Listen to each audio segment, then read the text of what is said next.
টি-20 বিশ্বকাপ শুরু হলেও বাংলাদেশ দলের ম্যাচ এখনো মাঠে গড়ায়নি। নিজেদের প্রথম ম্যাচে আগামী সোমবার শ্রীলঙ্কার বিপক্ষে খেলবে টাইগাররা। তার আগে ম্যাচ ভেন্যুতে গতকাল বুধবার অনুশীলন সেরেছে বাংলাদেশ দল। ইনজুরিতে থাকা পেসার শরীফুল ইসলাম ছাড়া দলের বাকি সদস্যরা ছিলেন সবাই উপস্থিত। ডালাসের গ্র্যান্ড প্রেইরি স্টেডিয়ামে অনুশীলন শেষে ড্রেসিং রুমে ফিরে যাচ্ছিলেন সাকিব আল হাসান। সেখানে থাকা উপস্থিত সাংবাদিকদের সঙ্গে কথা বলতে গিয়ে খানিকটা রসিকতা করে সাকিব বললেন, আমরা তো মায়ের দোয়া টিম হয়ে গেছি, দোয়া চাওয়া বন্ধ করে দিয়েছি। মূলত বাংলাদেশ দলের দোয়া চাওয়ার একটি ভিডিও সামাজিক যোগাযোগ মাধ্যমে বেশ পরিচিত।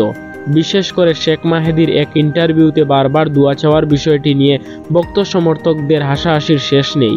বিশ্বকাপের আগে বাংলাদেশ জাতীয় দলের পরিস্থিতি খুব একটা ভালো নয়। দলের টপ অর্ডারের 3 নির্ভরযোগ্য তারকা লিটন দাস, সৌম্য সরকার এবং নাজমুল হোসেন শান্ত 3 জনেই আছেন অফ ফর্মে।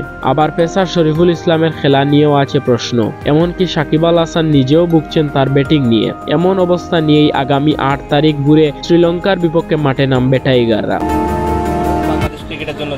দোয়া কথার আর কিছু অপশন নাই। আপনারা সবাই আমার জন্য দোয়া করবেন, দোয়া করেন, সবাই মিলে আমাদের জন্য দোয়া করতে পারেন। সবাই দোয়া করবেন, আমাদের দোয়া দরকার। দোয়া করতে পারি যে যেন আমরা ফর্মে ফেরত আসে। দোয়া করা ছাড়া আর কিছু নেই। সবার কাছ থেকে দোয়া চাইবো, দোয়া করেন, আসি ভাই দোয়া করেন। সবাই হাত তোলেন। মায়ের দোয়া আছে, এই মায়ের দোয়া থাকলে কোনো চিন্তা নাই।